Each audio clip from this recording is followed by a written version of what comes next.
వాస్తవానికి దేవునికి వాగ్దానం మన జీవితంలో మన సంఘానికి ఇచ్చిన వాగ్దానం నెరవేర్చబడే విధంగా క్రొత్త తైలము అనే అంశాన్ని తీసుకొని ఎన్ని రకాల తైలాలు ఉన్నాయో పోయిన వారం మనం చెప్పుకుంటూ వాటిలో అతి ప్రాముఖ్యమైనది ప్రతిష్టాభిషేక తైలం. అది ఏర్పరచబడి అనే రక్తంతో కడగబడి దేవుని సన్నిధిలో కొత్త రక్షణ వస్త్రం తొడుక్కున్న వారికి దేవుడు అనుగ్రహిస్తాడు. ఆ ప్రతిష్టాభిషేక తైలం పొందిన వారు ఎదుటి వారి యొక్క పాప భారాన్ని కూడా మోయగలిగిన స్థితిలో ఉంటారు.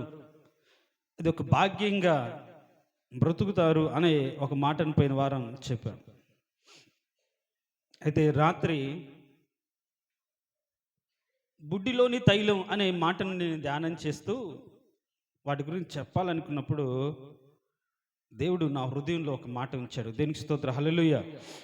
అరే, ముందు తైలం గురించి కాదు, చాలామంది వాళ్ళ జీవితాలను చెరుపుకున్నారు, చెడగొట్టుకున్నారు. ముందు ఎక్కడ చెడిపోయామో, ఎక్కడ పోగొట్టుకున్నామో, ఎక్కడ చెరుపుకున్నామో అది వారు గ్రహించగలిగితే అప్పుడు వారు నింపబడతారు. దేవునికి స్తోత్రం, హల్లెలూయా. మనం ఈ సంవత్సరం మొదటి విజ్ఞాపన కూడికలో కూడా మనం చెప్పుకున్న మాట అదే. సంవత్సరాది మొదలుకొని సంవత్సరాంతం వరకు ఆయన కనుదృష్టి నిలిచే ప్రదేశంలో మనం ఉన్నాం.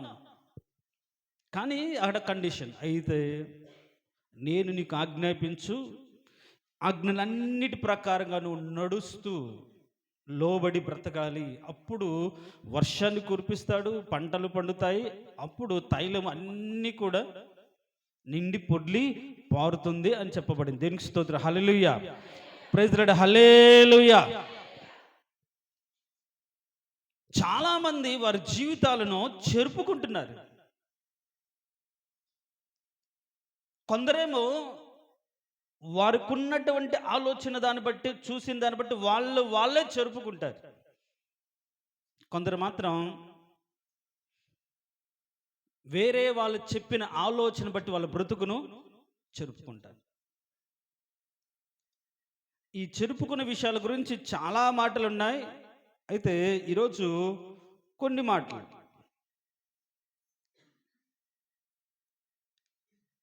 బైబిల్లో ఒక చోట ఉంటుంది, వ్యాకులము, మనోవేదన దేహాన్ని చెరుపు వేస్తుందని రాయబడి. మన మనసులో వేదన, దుఃఖం, తీరనటువంటి వేదన ఉంటే అది మన దేహాన్ని చెరుపుతూ ఉంటుంది. మనం చూస్తూ ఉంటాం, అరే ఏంటి ఇట్లా కృషించిపోతున్నాడు, ఇట్లా సన్నగా అయిపోతున్నాడు, ఇట్లా అయిపోతున్నా అంటే వాడి మనసులో తీరని వేదన ఒకటి ఉంది, చెప్పుకోలేని బాధ ఒకటి ఉంది. వ్యాకులం హృదయాన్ని చెరిపివేస్తుంది. అంత మాత్రం కాకుండా బైబిల్లో పాపాత్ముడు అనేక పనులు చెరుపుతాడు అని రాయబడింది. పాపం కలిగి దేవుని భయం లేకుండా ఉన్నటువంటి వాడు మాత్రమే చెడిపోకుండా ఏం చేస్తాడు, అనేకులను చెరుపుతాడు. తర్వాత లంచం దేవునికి న్యాయ విధులను చెరుపుతుంది.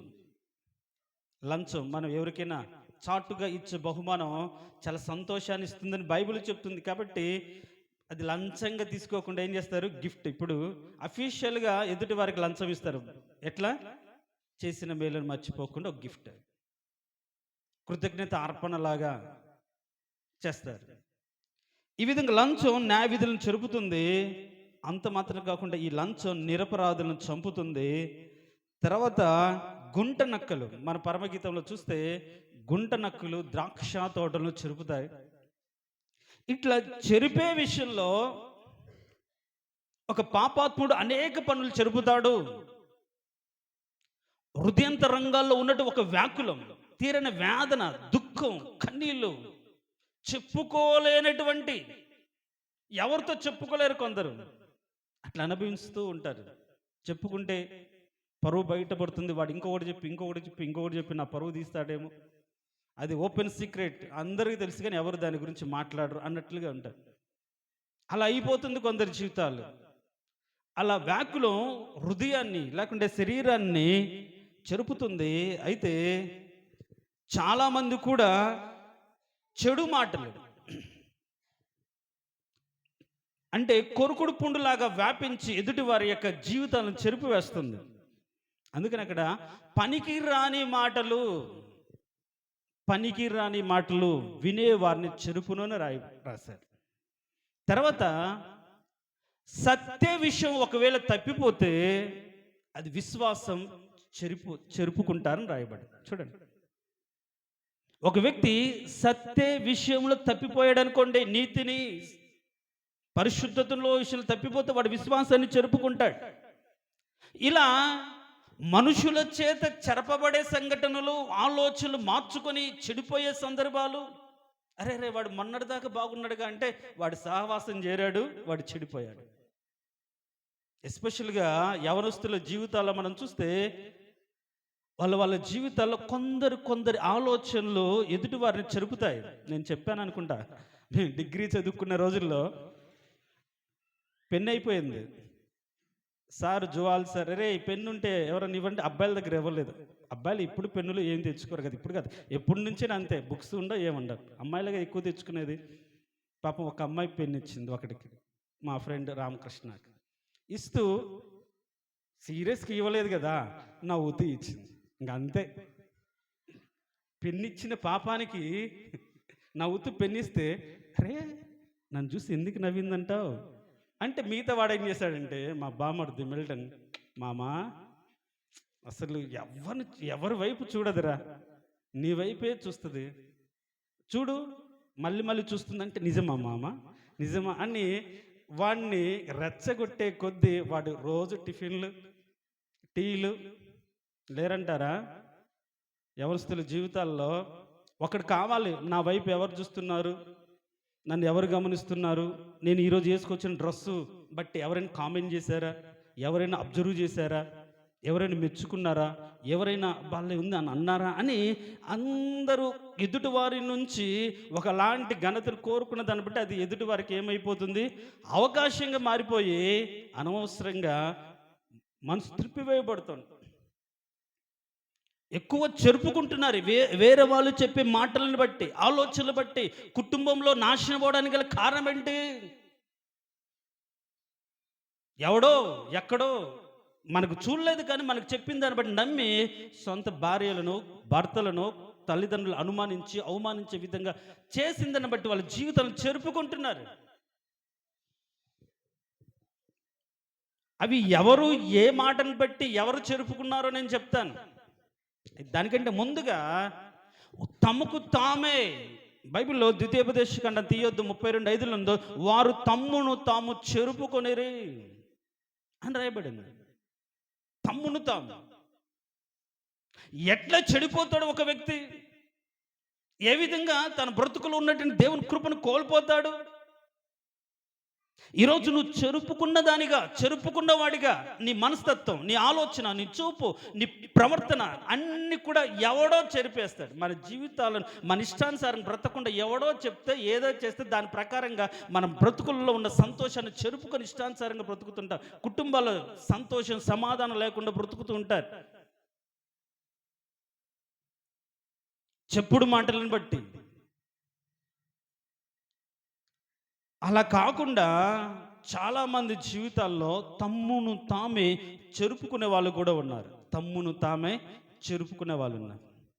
ఈరోజు తమ్మును తాము చెరుపుకున్న వాళ్ళు ఎవరు అంటే, వాళ్ళు చెడిపోవడానికి, వాళ్ళకున్న స్థితి కోల్పోవడానికి ఎవరో కారణం కాదు.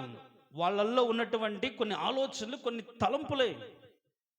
అయితే ఈరోజు మనం దేవుడు మనకు అనుగ్రహించిన కృపను కలిగి నీతిగా, నిజాయితీగానే అదే కృపతో, అదే సత్యముతో, అదే యథార్థతతో మనం దేవుని మందిరంలోకి వచ్చామా?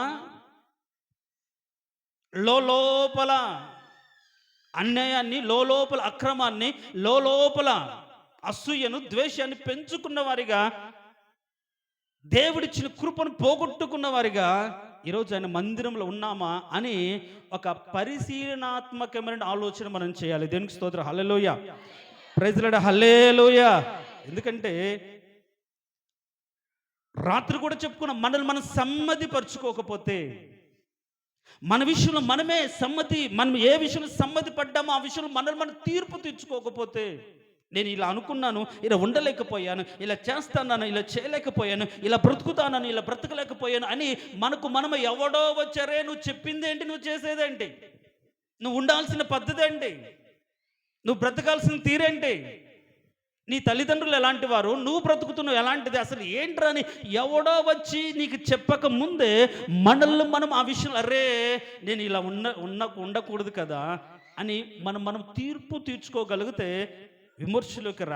విమర్శించుకోగలిగితే తీర్పులోకి రాకుండా మనం ఉంటాం. దేవునికి స్తోత్రం. హల్లెలూయా, హల్లెలూయా. అలా ఏ విషయంలో అయితే మనం సమ్మతిపరుచుకున్నామో ఆ విషయంలో లోకి రాకుండా మనల్ని మనమే సద్విమర్శ, నాలో ఉన్న బలహీనతలు ఏంటి, నేను ఎక్కడ పడిపోయాను, ఏ విషయంలో, నా మాట విషయంలో ఎక్కడ జారిపోయాను, ఎక్కడ వాక్యానుసారంగా నిలబడలేకపోయాను, ఎక్కడ నా ఆత్మీయతను తగ్గించుకున్నాను, ఎక్కడ నన్ను గర్వంతో పెంచుకున్నాను అని మనమే ఒక విమర్శన చేసుకుంటే తీర్పులోకి రాక దేవుని ఎదుట మన హృదయం ఏ విషయంలో నిందారోపణ చేయకుండా ఉంటే మన దేవుని సన్నిధిలో మనస్ఫూర్తిగా ప్రార్థన చేయగలుగుతాం.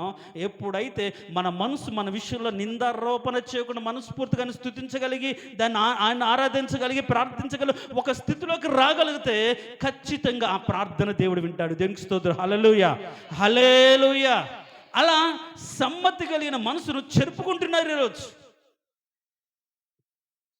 ఎవరో చెరపట్లేదు, వాళ్ళకు వాళ్ళే చెరుపుకున్నారు. అలా చెరుపుకున్న వారి జీవితాలను ఎందుకు చెరుపుకున్నారనే మాటను ఈరోజు ఒక విషయాన్ని మనం ధ్యానం చేద్దాం. చూడండి, యెజ్కేలు గ్రంథం 28వ అధ్యాయం. యెజ్కేలు గ్రంథం 28వ అధ్యాయం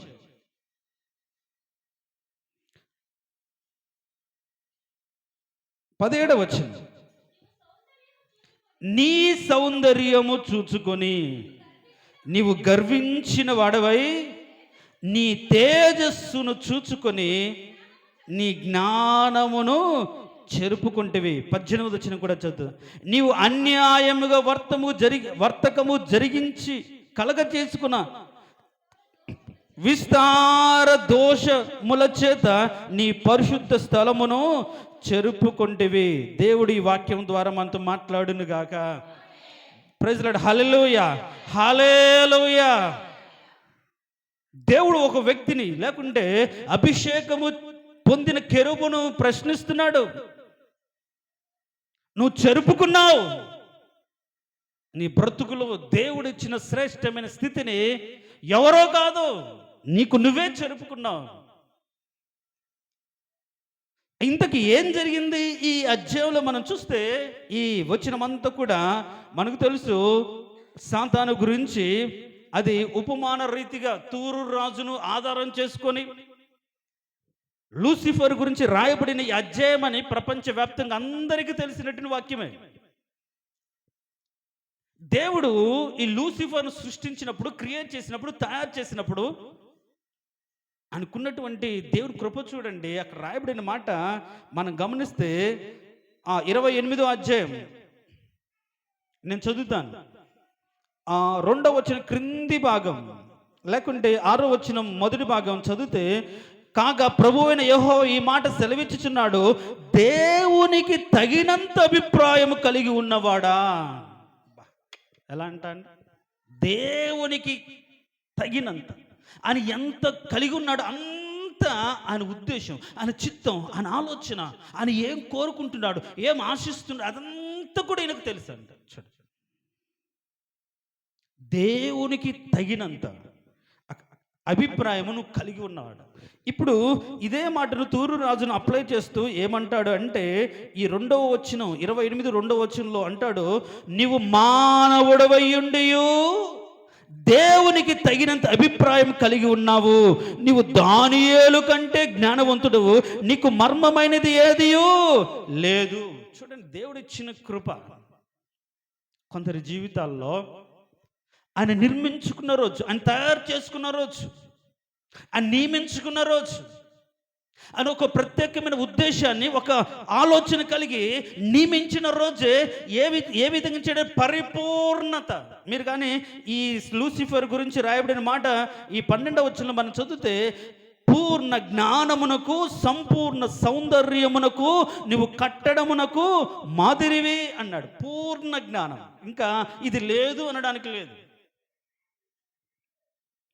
సాతాను దేవుని ఎంత అభిప్రాయం అంటే, దేవుడికి ఆలోచన ఎంత ఉందో అంతటి ఆలోచన సాతాను కూడా కలిగి ఉంది. మనం తెలుసుకోవాలి, అర్థం చేసుకోవాలి, ఆషామాషి కాదు. కాకపోతే భవిష్యత్తును తెలుసుకోలేదేమో కానీ మనం బైబిల్లో అంతటి గమనిస్తే మొత్తం ఆయన ఆ ఆలోచన అంతా కలిగి ఉన్న వాడిగా ఉంటూ ఎలాంటి కృపనిచ్చాడంటే, ఆయన నియమించబడిన రోజు ఆయన అంటే అపూర్ణ జ్ఞానం, సంపూర్ణ సౌందర్యం.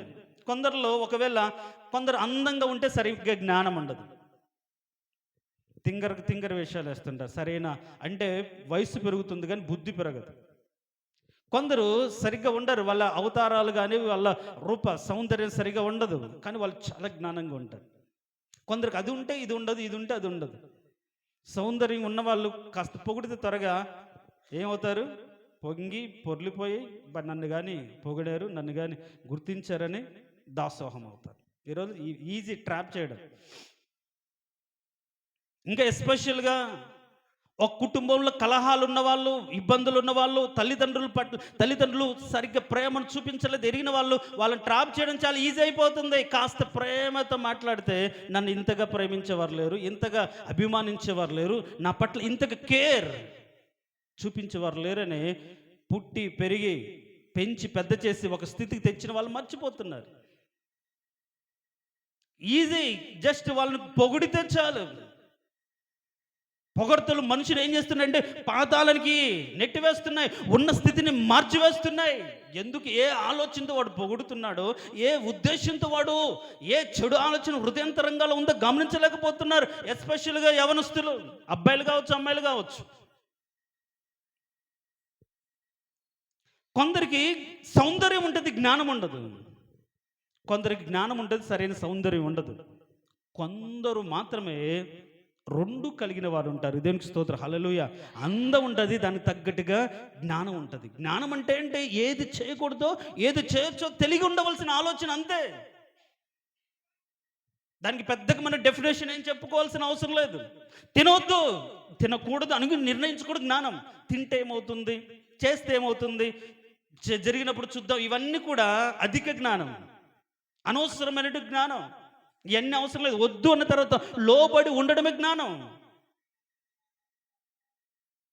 ఆ జ్ఞానం కొందరికి అది ఉంటే ఇది ఉండదు, ఇది ఉంటే అది ఉండదు. కానీ దేవుడు సాతానుని తయారు చేసినప్పుడు, నిర్మించినప్పుడు ఎలా చేశాడు? పరిపూర్ణమైన సౌందర్యము, సంపూర్ణమైన జ్ఞానం ఇచ్చాడు. ఎంతటి కృపనిచ్చాడో చూడు. అంతటి జ్ఞానాన్నిచ్చి ఎక్కడో కాకుండా తన ఎదుట, మీరు కానీ 13వ వచనం చూస్తే, నీవు దేవుని తోటయగు ఏదోనులో నీవు ఉంటే, దేవుని సన్నిధిలో ఉండే కృప అది ఆషామాషి విషయమా? ఆయన పరిశుద్ధుడండి. మనము పరిశుద్ధత లేకుండా ఆయన చూడలేము, మన దగ్గరికి వెళ్ళలేము. అంటే ఆయన పరిశుద్ధతతో ఆయన నిర్మించినవాడు. ఆయన నిత్యము పరిశుద్ధుడు. కొన్ని వేల కోట్ల సంవత్సరాల నుంచి ఒకటే మాట, పరిశుద్ధుడని. ఆయన పరిశుద్ధతే. మందిరానికి కూడా అదే ముఖ్యము, ఆ పరలోకం కూడా అదే ముఖ్యము. ఆ పరిశుద్ధతలో ఆయన నిలబడిన వాడని వాళ్ళు గుర్తించి ఒకటే మాట దేవుణ్ణి ప్రస్తుతిస్తూ ఉన్నారు. అయితే మనమైతే దేవుడు చూపిన కృపను, ఆయన చూపినటువంటి వాత్సల్యతను, కనికర అన్నిటినీ అర్థం చేసుకొని ఆయన మనం స్తుతించగలిగిన వారంగా ఉన్నాం. దేవుడు ఎంత కృపనిచ్చాడు. దేవుని స్తోత్రం, హల్లెలూయా. దూతలకు ఒక్కటే మాట, పరిశుద్ధుడు. ఇంకంత రెండో మాట లేదు. మనమైతే నా పట్ల ఎంత కృప చూపించినావయ్యా, చింతలని తీర్చిన దేవుడవయ్యా, నా బ్రతును పోషించిన దేవుడవయ్యా, కరములు బలపరిచిన దేవుడవయ్యా, కృంగిపోతుంటే లేవనెత్తిన దేవుడవ, ఎన్ని మాటలు మన బ్రతుకుల దేవుడిచ్చాడు.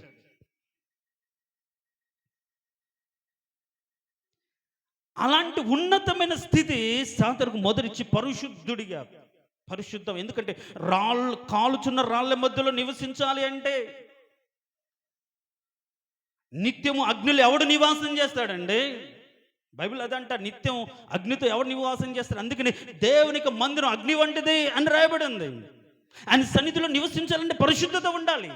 ఆ పరిశుద్ధత లేకపోతే నిప్పు వాని కాల్చి వస్తుంది. కాబట్టి యోహాను సువార్తలో ఉంటుంది, వాళ్ళ యొక్క దుష్క్రియలు కనపడకుండా నిమిత్తం చీకట్లో అంటే వెలుగులోకి రారు అని ఉంది.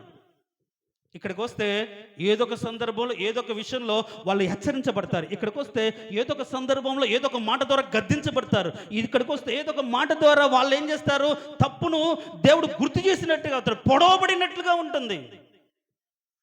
అందుకనే అపోస్తులు వాళ్ళు వాక్యం చెప్పినప్పుడు హృదయంలో పొడవబడ్డారు. అయ్యా ఏం చేయాలి మా బ్రతుకులో అన్నట్టుగా వాళ్ళు పశ్చాత్తాపడ్డారు. ఒక్కొక్క మాట వాళ్ళ హృదయంలో గుణపంలో పొడిచినప్పుడు అయ్యో ఏం చేయాలన్నారు. అదే దేవుడి యొక్క వాక్యం.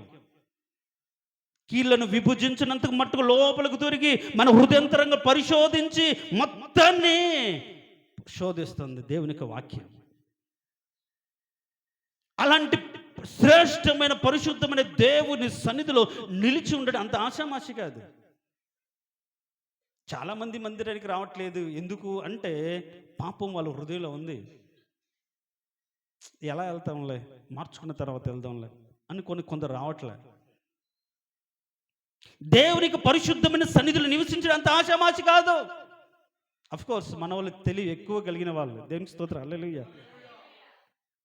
దేవునికి స్తోత్రం, ప్రజలు హల్లెలూయా. చేస్తూనే ఉంటారు. మందిరానికి అయితే కొందరు మానరు. నేను అనుకుంటాను, ఎప్పుడు అంటూ ఉంటాను, అతి పరిశుద్ధ స్థలంలో లాగా ఎవడైతే లోపల అడుగు పెట్టగానే పడిపోయే విధంగా ఇప్పుడు కూడా ఉంటే ఎంతమంది ఇక్కడ ఉండేవాళ్ళము. కానీ అలాంటి స్థితి తీసివేసి మన బ్రతుకులు ఏమి ఉన్నా లేకపోయినా రక్తంతో కడిగి ఉచితముగా నీతిమంతులుగా తీర్చి ఆయన పరిశుద్ధమైన దేవుని సన్నిధిలో మనం నిలబెట్టాడు. దేవునికి స్తోత్రం, హల్లెలూయా, హల్లెలూయా. ఆయన సన్నిధిలో నిలిచే యోగ్యతను మనకి ఏ యోగ్యత లేదు. ఉచితంగా తన రక్తాన్ని చిందించి రక్తము ద్వారా మనం కడిగి పరిశుద్ధపరిచి ఆయన ఎదుట నిలబెట్టాడు. అంత మాత్రం కాదు, నిలబెట్టి ఊరుకు ఉంచలేదండి. పరిపూర్ణమైన జ్ఞానం ఇచ్చాడు, పరిపూర్ణమైన సౌందర్యం ఇచ్చాడు, పరిపూర్ణమైన జ్ఞానం ఇచ్చాడు, సంపూర్ణమైన సౌందర్యం ఇచ్చాడు. అంత మాత్రము కాకుండా దేవునితో ఏదోనలో ఉంచి అక్కడ రకరకాలైనటువంటి రత్నములతో దేవుడు అలంకరించినట్టుగా ఉంది. అక్కడ మనం చూస్తే మాణిక్యము, గోధుమైదికము, కాంతమని, రక్త వర్ణపు రాయి, ఆ తర్వాత మరకతము, నీలి, పద్మరాగ, మాణిక్యం అను అమూల్య రత్నములతో బంగారంతో అలంకరింపబడించాడు. దేవునికి స్తోత్రం, హల్లెలూయా. చూడండి, మన జీవితాలను కూడా నియమించబడిన దినమున అని ఇక్కడ కింద ఒక మాట ఉంటుంది.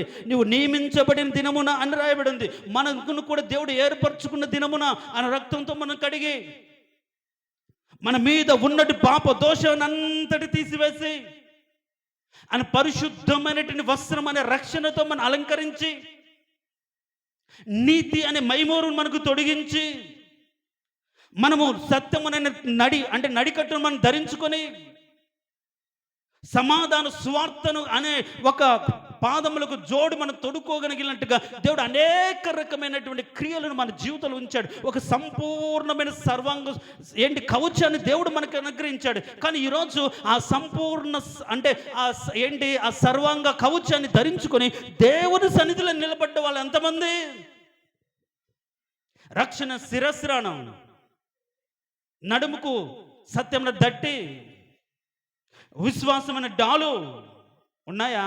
ఎప్పుడో పోగొట్టుకున్నారు, ఎక్కడెక్కడో చెరుపుకున్నారు, ఎక్కడెక్కడో వదిలేశారు. ఈరోజు నువ్వు కూడా అలంకరింపబడిన వ్యక్తివి. అభిషేకం పొందిన కెరూబు అయినటువంటి లూసిఫర్ను ఏ రోజు నియమించబడిన దినాన ఆయన అభిషేకించాడో, అలంకరించాడో, రక్షణ వస్త్రంతో నీళ్ళు అలంకరించాడు. నీ పాప జీవితాన్ని తీసివేసి నీతి అనే మైమరుగు నీకు తొడిగాడు. ఆయన సన్నిధిలో ఒక పరిపూర్ణ సౌందర్యం కలిగినట్టుగా, ఒక సంపూర్ణ జ్ఞానం పొందుకున్న వాడిగా దేవుని సన్నిధిలో నిలబడ్డాడు. ఒక వ్యక్తికి నువ్వు కూడా ఒక మాదిరికరంగా దేవుడు ఉంచాడు. దేవుడు సాతానికి ఇచ్చిన ఆధిక్యతల గురించి నేను చెప్తున్నాను. మొదటి సాతాన్ని తయారు చేసినప్పుడు, క్రియేట్ చేసినప్పుడు దేవుడు ఎంత ఉన్నతమైన కృపనిచ్చాడు.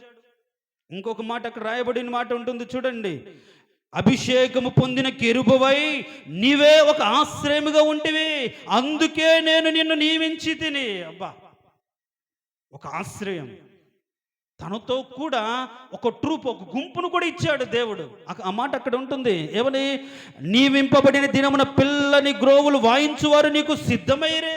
నీకు ఒక ఘనత, నీకు అంటే కీర్తి, నువ్వు కూడా నాకు కలిగినంత అభిప్రాయం కలిగిన వాడు కాబట్టి నిన్ను గణపరిచే విధంగా, లేకుంటే నీతో కూడా తిరిగే విధంగా, నిన్ను బలపరిచే విధంగా నీకు గుంపు, ఒక సమూహాన్ని దేవుడు అనుగ్రహించాడు.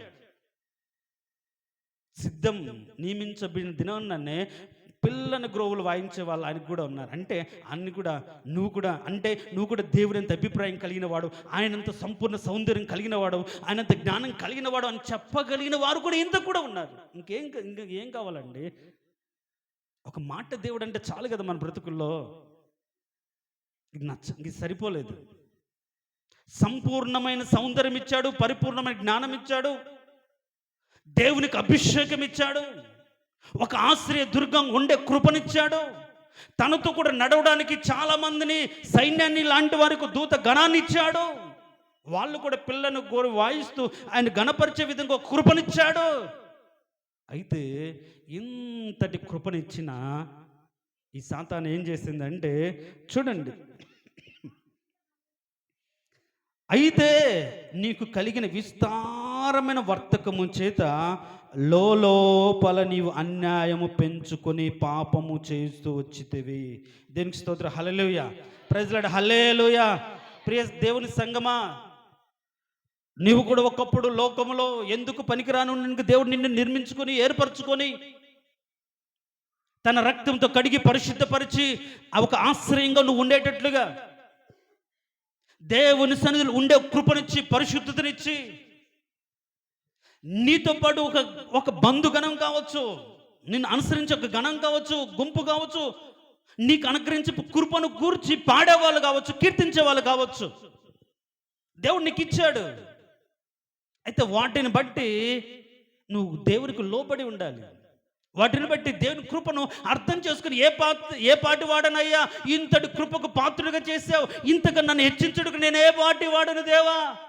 ఒకప్పుడు లోకంలో అల్పుడిగా ఉన్నాను, ఒకప్పుడు ధృవీకరింపబడిన వాడిగా ఉన్నాను, ఒకప్పుడు ఎవరు నన్ను చూసినా కనీసం గౌరవించలేరు, కానీ ఈరోజు ఆ గౌరవాన్ని నాకు అనుగ్రహించావు ప్రభా. అదంతా నీ కృపను బట్టియే, నీ రక్షణను బట్టియే, నీ రక్షణ నువ్వు నాకు అలంకారంగా అనుకరించిన దాన్ని బట్టియే, నీ పరిశుద్ధమైన వస్త్రం నాకు ధరింపజేసిన దాన్ని బట్టియే, ఇదంతా నీ కృప అని దేవుడు అనుకరించిన దాన్ని బట్టి దేవుడికి లోబడి ఉండాలి. అందుకే జ్ఞాని తన జ్ఞానమును బట్టి, శూరుడు తన శౌర్యం బట్టి అతిశయించకూడదు, కానీ అతిశయించేవాడు దేనిని బట్టి అతిశయించవాలంటే భూమి మీద దేవుని, అంటే భూమి మీద కృప చూపుచున్న దేవుని బట్టి అతిశయించాలి. దేవునికి స్తోత్రం, హల్లెలూయా, దేవునికి స్తోత్రం, హల్లెలూయా. నీ బ్రతుకులు అతిశయం రాకూడదు, వచ్చిన అది దేవుడు ఇచ్చాడనే ఆలోచనతో ఉండాలి. నాకు గాని ఇచ్చాడు, నేను కానీ సంపాదించుకున్నాను, ఇది నా జ్ఞానము, నాకు సౌందర్యము అని లోపలను అనుకుంటూ ఉన్నావా? చాలా జాగ్రత్త. ఈరోజు 2025వ సంవత్సరంలో ప్రవేశించబడ్డానికి కారణం ఆయన దయ. దేవునికి స్తోత్రం, హల్లెలూయా. అంతేనా? ఎంతమంది ఈ 2025 సంవత్సరానికి వచ్చారు? ఒకవేళ వచ్చిన సంవత్సరాంతం వరకు ఎంతమంది నిలబడతారు? అనేక సంవత్సరాలు దేవుని కృపను బట్టి ఎంతమంది బ్రతుకుతారు? నీ జ్ఞానము, నీ ఆలోచన, నీ శక్తి, నీ విద్య కాదు, ఆయన కృపే. ఇంతటి కృపను అంటే మరకతములు, మాణిక్యములు అనే అమూల్యమైన రత్నములు పొదిగించబడి ఉన్నతమైన కృపను పొందుకొని ఆ కెరూబు ఒక ఆశ్రయంగా ఉండి, ఆ ఆశ్రయమైన కెరూబును అనేకులు స్తుతించేవారుగా, గణపరిచేవారుగా, దాని అంటే లూసిఫర్ కూడా ఒక దూతగణాన్ని దేవుడిచ్చి ఒక ఘనతనిస్తే ఇంకా నా అంత వాడు లేడని రెచ్చిపోతాడా? గమనించండి, నువ్వు ఉద్యోగం చేస్తున్న చోట, నువ్వు పరిచర్య చేస్తున్న చోట, నువ్వు బ్రతుకుతున్న చోట దేవుడు తన కృపను బట్టి ఇలాంటి యోగ్యతలన్నీ నీకు ఇస్తే వాటిని బట్టి నువ్వు గర్వించకూడదు. నియమించబడిన దినాన్ని దేవుడు ఏవేవితో నియమించాడు అన్నీ నీకు ఇచ్చాడు. అది ఆయన కృప అండి, అంతే. తనంత అభిప్రాయాన్ని కలిగే ఉండే విధంగా ఆత్మలు పాలు దయచేశాడు. ఆయన ఏ విధంగా ఆలోచించగలుగుతాడో, ఏ విధంగా వివేచించగలుగుతాడో, ఏ విధంగా కార్యాలు చేయగలుగుతారో యేసు ప్రభు అంటాడు, నన్ను నమ్మినవాడు, నా యందు విశ్వాసం ఉంచినవాడు నాకంటే గొప్ప క్రియలు చేయగలుగుతాడు అని కూడా చెప్పాడు. అంటే తనకంటే గొప్ప వాణిగా చేయాలని ఆయనతో కూడా ఉండే ఒక కృపను దేవుడు మానవుడికి ఇచ్చాడు. అది దేవుని కృప, అంతే. మనుషులైతే వేరియేషన్ చూపిస్తారు. ఉన్నవాడిని ఒక రకంగా, లేనివాడిని ఒక రకంగా, ఉద్యోగస్తుని ఒక రకంగా, పేదవాడిని ఒక రకంగా, డబ్బున్నవాడిని ఒక రకంగా, కలర్ ఉన్న వాళ్ళని ఒక రకంగా, అందం ఉన్న వాళ్ళని ఒక రకంగా మనుషులు చూస్తారు. అయితే దేవుడు ఏర్పరచుకున్నప్పుడు ఏ వ్యక్తినైనా సరే అలాంటి వర్ణ భేదంతో కానీ లేకుంటే తారతమ్యంతో దేవుడు నియమించుకోలేదు.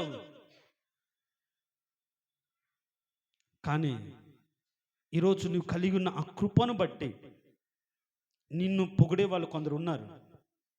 నీకు అనుగ్రహించబడే కృపను కనుగొని నువ్వు దేవుని కృపను బట్టి వాడబడుతున్నావుగా, దేవుని కృపను బట్టి నిలబడుతున్నావుగా, దేవుని నీ పట్ల ఎంత కృప చూపించాడని నిన్ను పొగిడి నీలో ఒక నూతనమైన బలాన్ని కలగచేసే వాళ్ళు కొందరు ఉన్నారు. అయితే నా అంతటి వాడు లేడు అని నువ్వు పొంగిపోకూడదు, గర్వించకూడదు. ఇప్పుడు ఈ సాతాను ఏం చేసింది? లోపల ఏం చేసి అన్యాయాన్ని పెంచుకుంటుంది.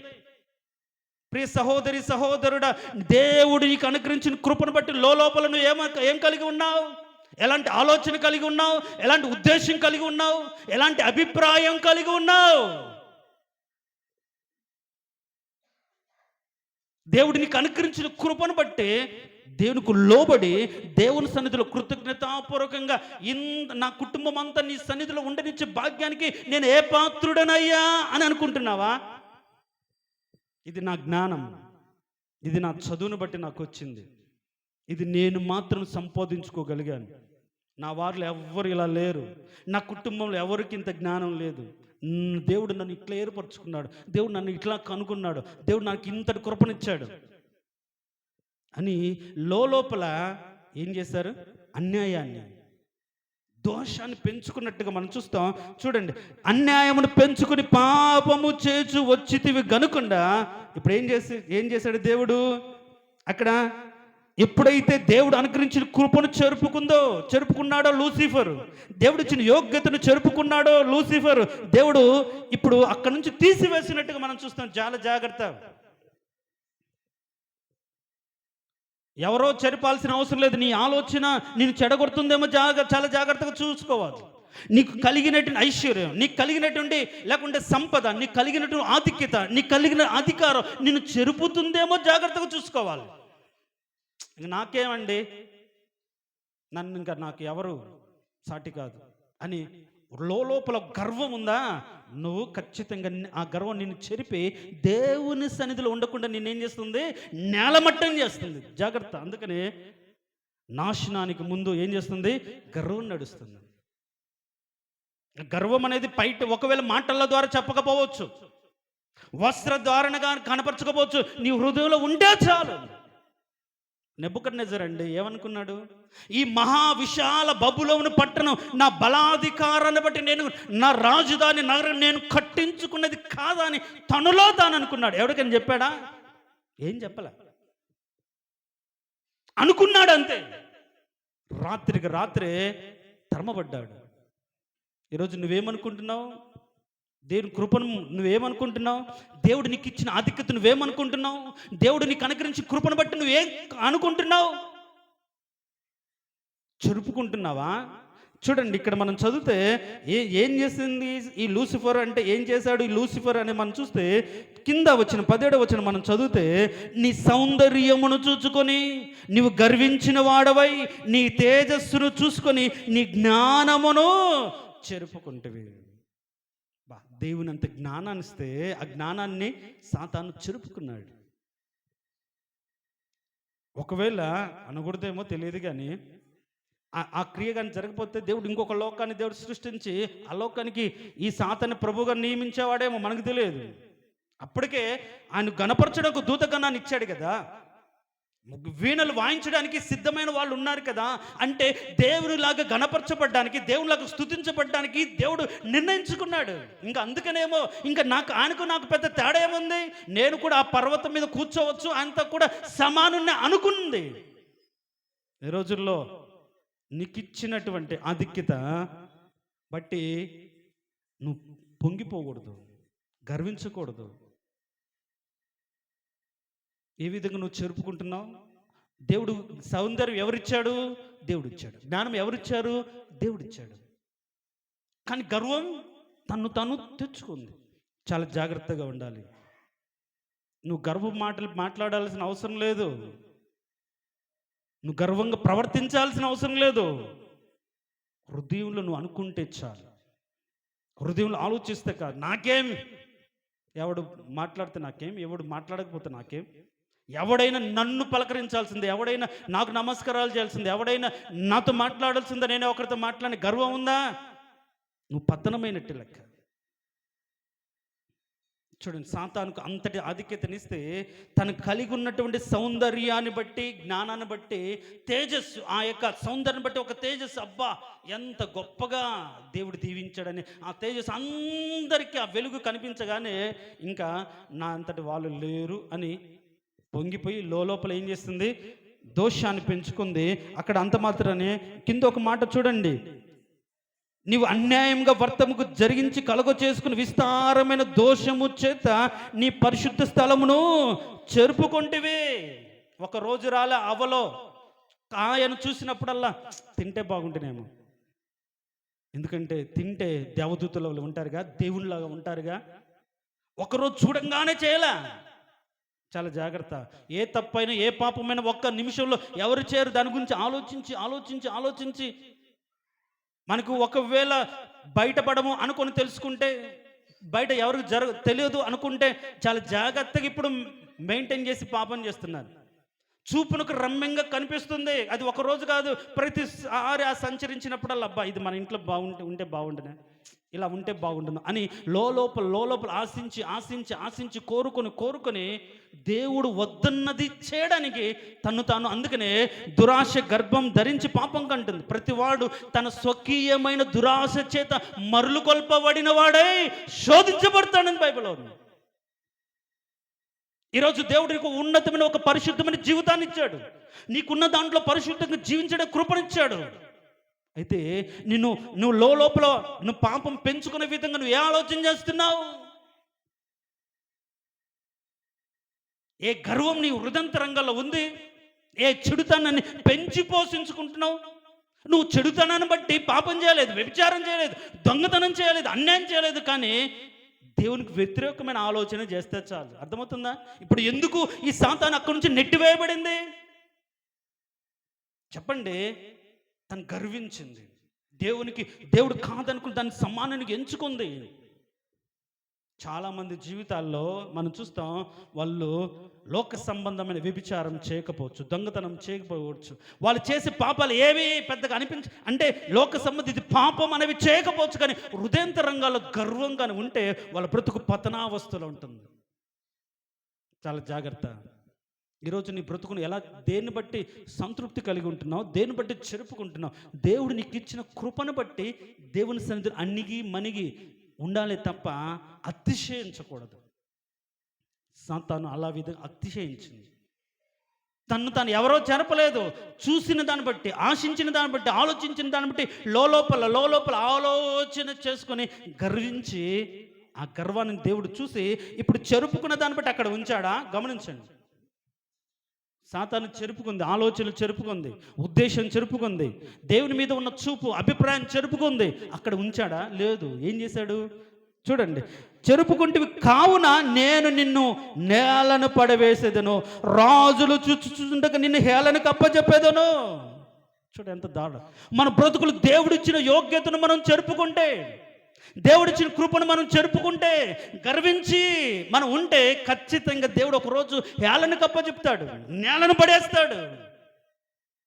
హామాను గర్వించడం లేదా? నన్నెవడు ఏం చేస్తాడు? అసలు ఎవడైనా నన్ను చేస్తాడా? నేను చెప్పిందే మాట అని రాజుతో ఒక మాట చెప్పి శాసనం పుట్టించి పలాంతాకులు వాళ్ళకి డెడ్ లైన్ విధించి ఆ రోజు చస్తారు వాళ్ళంతా అని చెప్పి తిరుగులేని వాడిగా ఉన్నాడు. కానీ దేవుని సన్నిధిలో అణిగి దేవుని సన్నిధిలో బ్రతుములాడి ప్రార్థన చేసిన దాన్ని బట్టి ఏం జరిగింది? గర్వం నాశనం చేసిందా లేదా? నాశనం చేసిందా లేదా? కాబట్టి మనం హృదయాంతరంగాల్లో అక్కడ అంటాడు, బంధువులు అంటారు, వాళ్ళకు వచ్చిన వాళ్ళందరూ కూడా అతడు యూదుడైనంత నీకు సంతోషం కలగదు, నీకున్న భార్యను బట్టి నువ్వు సంతోషించు, నీకున్న కుమారుని బట్టి నీకు సంతోషించు, రాజు నిన్ను గణపరిచిన దాన్ని బట్టి సంతోషించు. కానీ వీటన్నిటిని వదిలేసి ఆఫ్టర్ ఆల్ ఒక గేట్ కీపర్ నమస్కారం చేయలేదు, ఇది మనసులో పెట్టుకుని బాధపడతావా?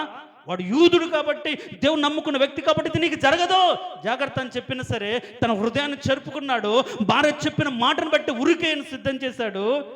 ఆ ఉరికోయేమో అతనే ఉరి తీయబడి చంపబడ్డాడు. ఎంత దారుణం అండి! అది ఒకరోజు వచ్చిన ఆలోచన కాదు. మనుషుల్లో ద్వేషం ఉంటుంది, అసూయ ఉంటుంది, పగ ఉంటుంది. అది నీరుగా పెరిగి నిప్పులాగా అట్లానే ఉండి ఉండి ఒకరోజు ఆ రోజు నుంచి నేను అనుకున్నానంటారు, అన్నారా? ఆ రోజు నుంచే, ఆ క్షణం నుంచే నువ్వంటే నాకు ఇదే అని ఆ రోజు అనరు, ఏదో ఒక సందం వచ్చినప్పుడు. ఎంత దారుణం! కాబట్టి ప్రియ దేవుని సంగమా, ఈరోజు దేవుడు నీకు ఇచ్చిన పరిశుద్ధతను చెరుపుకుంటున్నావా? నీవు నేలన పడివేయబడతావు. దేవుడు నీకు అనుగ్రహించిన కృపను, అలంకారాన్ని నుంచి ఒక సౌందర్యమైనటువంటి సౌందర్యం నీకు దేవుడు ఇస్తే నా అంతటి వాడు లేడు అని విర్రవీగుతున్నావా? చాలా జాగ్రత్తగా ఆలోచించండి, దేవుడు దాన్ని పడవేస్తాడు. ఈరోజు ఎవరో చెరుపుకోవాల్సిన అవసరం లేదు. నీ ఆలోచనలు నిన్ను, నీ బ్రతుకును చెరుపు వేస్తున్నావేమో ఒక్కసారి గమనించండి. ఎందుకంటే దేవుడు నింపే ముందు, అభివృద్ధి పరిచే ముందు, ఆశీర్వదించే ముందు మనలో ఉన్నటువంటి ఈ బలహీనతలన్నీ పోగొట్టుకోవాలి, తీసివేసుకోవాలి. ఎలాగుంటే అలా ఉండదు. ఒకవేళ నేను ఎన్నోసార్లు చెప్తాను, మీరు కాఫీ పెట్టాలి, అంతకుముందు కాఫీ పెట్టుంటారు, దాన్ని అంతా కూడా అడుగంటిపోయి ఎండిపోయి ఉన్న దాంట్లో మళ్ళీ పాలు పోసి కాఫీ పెడతారా? ఏమవుద్ది? ఇరిగిపోతాయి. అట్లనే ఇరిగిపోతున్నాయేమో నీ బ్రతుకు. దేవుడు ఆశీర్వాదం సంవత్సరం నీ బ్రతుకు ఇది రావాలని అనుగ్రహించి ఆయన నోట వచ్చిన మాట నిష్ఫలంగా మరలకుండా నీ బ్రతుకులోకి వస్తుంది, కానీ ప్రయోజనం లేకుండా పోతుంది. కారణం ఏంటి? నీ హృదయంతరంగా మలినమైపోయింది, చెడిపోయింది, నువ్వే చెడగొట్టుకున్నావు. కాబట్టి నీ బ్రతుకులో దేవుని క్రియ జరగట్లేదు. ఆయన మాట నిష్ఫలంగా తిరిగి మళ్ళదు.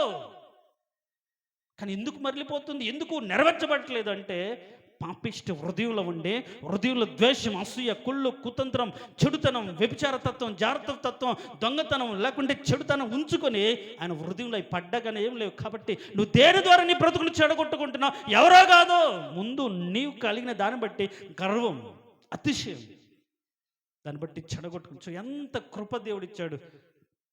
సాతాను చెరుపుకుంది, నువ్వు చెరుపుకొంటివి కావున నేను నిన్ను నేలను పడేస్తాను. చెరుపుకొంటివి కాబట్టి పరిశుద్ధ స్థలం ఉండకుండా నువ్వు బయటకు నెట్టివేయబడతావు. పాతాళం నుండి, పరలోకం నుండి పాతాళం దిగిపోయింది. అయ్యో తేజో నక్షత్రమా, నువ్వు ఎలా నరకబడ్డావు! ఒక వెలిగిన వాళ్ళ జీవితాల్లో ఇప్పుడు చూస్తే ఆత్మీయత ఉండదు, అపరిశుద్ధత ఉండదు, నీతి ఉండదు. కారణమేంటే పోగొట్టుకున్నారు గర్వించి. కాబట్టి ఈరోజు అలాంటి గర్వం మన హృదయంతరంగా లేకుండా, మనల్ని మనము చెరుపుకోకుండా, ఏ బలహీనత, ఏ పాపం మన జీవితంలో ఉందో మనం పరిశీలించుకొని దాన్ని తీసివేసుకుని తలలో వంచండి. తలలో వంచిన మనం దేవుడే సాతానుతో చెప్పిన మాట, నువ్వు పరిపూర్ణ జ్ఞానమును సంపూర్ణ సౌందర్యం కలిగిన దానవు, నియమించబడిన రోజు అభిషేకం పొంది కాలుచున్న రాళ్ల మధ్యలో ఉండి సంచరిస్తూ ఒక పరిశుద్ధమైన స్థితి కలిగిన వాడవు. కానీ ఈరోజు దేవుడు నీకు ఇచ్చిన కృపను వ్యర్థం చేయనట్లుగా అధికంగా గర్వించి, ఎవరితో నువ్వు చెప్పకపోవచ్చు, ఎవరితో నువ్వు అనకపోవచ్చు, హృదయంతరాన్ని గర్వాన్ని బట్టి ఈరోజు నేలను పడవేస్తానని దేవుడు మాట్లాడుతున్నాడు. జాగ్రత్త. నీతిమంతుని యొక్క గద్దింపులు తైలాభిషేకంగా అంగీకరించగలిగితే, ప్రియ దేవుని సంగమా, ఈ మధ్యాహ్న కాల సమయంలో నీ బ్రతుకులో నిన్ను చెరిపేదేముంది? నీ బ్రతుకును నిన్ను నువ్వే చెరుపుకుంటున్నావా? దురాలోచనలు చేసి, అసూయతో, మత్సరం, ఎముకలకు కుళ్ళు, మత్సరపడి నీ దేహం వ్యాకులతో నింపుకొని చెరుపుకుంటున్నావా? నన్ను వాళ్ళు చెడగొట్టారు, వీళ్ళు చెడగొట్టారు, వాళ్ళ మాటలు విని చెడిపోయాను, వీళ్ళ మాటలు విని చెడిపోయాను కాదు. నీ ఆలోచన స్వభావమే చెడిపోయింది. కాబట్టి ఎవరో చెప్పిన మాటలు వింటున్నావు. సత్య విషయం తొలగిపోతే విశ్వాసంలో చెడిపోతారని బైబిల్లో ఉంది. ఏ రోజు నీతిని అనుసరించడం మానేసావు, సత్యాన్ని అనుసరించడం మానేసావు, యథార్థంగా ఉండడం మానేసావు. కాబట్టి విశ్వాసం నుంచి తొలగిపోయి విశ్వాస భ్రష్టుడిగా ప్రభువా నీ కృప అనుగ్రహించమంటే దేవుడు ఎలా ఇస్తాడు? కాబట్టి ఈరోజు కడుక్కో. దేవా, లూసిఫర్ లాగా లోపల అన్యాయం ఉందయ్యా, లూసిఫర్ లాగా లోపల అసూయ ఉందయ్యా, లూసిఫర్ లాగా లోపల ప్రభ దోషక్రియలు ఉన్నాయ్యా, దయతో నన్ను క్షమించు. నీకు కనబడనంటే సృష్టి అంటే ఏమీ లేదు కదా. నా అంతరంగమందు నూతన హృదయం నూతనంగా పుట్టించు, శుద్ధ హృదయం నూతనంగా పుట్టించని దావీదు అడిగినట్టుగా ఈ నూతన సంవత్సర కాలంలో దేవా, పాపం చేశాను, పాపం మానలేని కన్నులతో వ్యభిచారం, పొరుగువాని భార్యను ఆశించాను, తెలియకుండడానికి ఎన్నో పన్నాగాలు పడ్డాను, ఎందరినో మభ్యపెట్టాను. ఒకరోజు బయటపడింది ప్రభువా, ఎంత దారుణంగా ఉంటుంది, దయతో నన్ను క్షమించు. ప్రియ దేవుని సంఘం, ఈరోజు హెచ్చరికపూర్వకమైనటువంటి దేవుని కృప వాక్యాన్ని నువ్వు అర్థం చేసుకొని నువ్వు ఎక్కడ నిన్ను నీవే చెరుపుకున్నావా? ఎవరో చెప్పిన మాటను బట్టి నిన్ను నువ్వు చెరుపుకున్నావా? నువ్వు చూసిన దాన్ని బట్టి నిన్ను నువ్వు చెరుపుకున్నావా? నీకు కలిగిన దాన్ని బట్టి నిన్ను నువ్వు చెరుపుకున్నావా? ఇలా ఈరోజు చెరుపుకుంటే నేలను పడివేయబడతావు, కోల్పోతావు, పరిశుద్ధ స్థలం నుంచి దూరం అయిపోతావు. అలాంటి దారుణ స్థితి రాకుండా ఈరోజు ప్రభువా, నా హృదయం ముందు శుద్ధ హృదయం కలగచేయి, నీతిగా బ్రతికే మనసు నాకు దయచేయి, నిన్ను యథార్థంగా ఆరాధించే కృపను దయచేయండి. ఇక మీదట కృపాక్షేమంలో నిండి పొర్లు పోరినట్టుగా నాయన యథార్థ హృదయంతో నా ఇంట, నా సంఘంలో ఎక్కడ ఉండే భాగ్యం నాకు దయచేయని నువ్వు ప్రార్థన చేస్తే ఎంత మంచిది. అలాంటి శ్రేష్టమైన యథార్థమైన హృదయం ప్రతి ఒక్కరికి దేవుడు దయచేయునుగాక. ప్రార్థన చేసుకుని మహోన్నతుడ, సర్వాధికారి, జీవం కలిగిన తండ్రి, నీ యొక్క మహాకృప కనికరం బట్టి నీకు వేలాది వందనాలు. చెరుపుకొని ఈరోజు నూతన సంవత్సరంలోకి వచ్చారు. ఆలోచనలు చెడిపోయాయి, హృదయం చెడిపోయింది, తలంపులు చెడిపోయాయి, వాళ్ళ మాట తీరు చెడిపోయింది, ప్రవర్తన చెడిపోయింది. కానీ పరిశుద్ధులుగానే చలామణి అవుతున్నారు. అది ఎంతో కాలం కొనసాగదు. లోపల దోషాన్ని ఉంటే ఒకరోజు బయటపడి మీరు బయటికి నెట్టివేస్తారు. కాబట్టి ఆ యొక్క బయటపడి అవమానం, నింద, వేదన రాకముందే, దుర్దినములు రాకముందే నీ సృష్టికర్తను జ్ఞాపకం చేసుకున్న మాటను బట్టి తండ్రి, లోపల దాచుకున్న హృదయాంతరంగా దాచుకున్న పాపాన్ని ఒప్పుకొని వదిలిపెట్టి నీ కనికరాన్ని పొంది నీ వలన దీవించబడినట్లుగా ప్రతి ఒక్కరిని నీ కృప చూపించమని దినములు జరుగుచుండగా తండ్రి, మా కార్యాలు నూతనపరచండి, మా బ్రతుకులను నూతనపరచండి. నూతన మేలుతో నింపబడినట్లుగా క్రొత్త ద్రాక్షరసపు తిత్తులను నింపుకోవాలి. కాబట్టి మా క్రియలో ఉన్న పాపము అన్ని తొలగించుకొని రూపాంతరం పొందిన వారిగా నూతన బలం పొందుకున్నట్లుగా నీ కృప చూపించమని కోరుకుంటున్నాం. వచ్చే ప్రతి ఒక్క బిడ్డను మీరు దీవించి బలపరచండి. ఏ విషయంలో చెరుపుకున్నారో వాళ్ళు పరిశీలించుకొని ఆలోచన చేసుకొని ఎవరి ద్వారా చెరపబడ్డారు, ఏ మాట ద్వారా చెరపబడ్డారు, ఎందుకని సమాధానం చెరుపుకున్నాం, కుటుంబంలో శాంతి సమాధానం లేకుండా పోయాయి అని తెలుసుకొని దగ్గరికి వచ్చి మనస్ఫూర్తిగా ప్రార్థన చేసి నూతన హృదయం, శుద్ధ హృదయం, సమ్మతి కలిగిన మనసు నీ ద్వారా పొందుకొని రానున్న దినాలంతా కూడా కృపాక్షేమంతో ముందుకు వెళ్ళినట్లుగా ఆశీర్వదించి బలపరచమని వాళ్ళకి తలంపులకు నీ సమాధానం తోడుకు ఉంచి నీ నామంకు మహిమ ఘనత ప్రభావం కలిగించుకోమని యేసయ్య అతి శ్రేష్టమైన దివ్యమైన నామమును అడిగి వేడుకొంచున్నాము తండ్రి. ఆమెన్.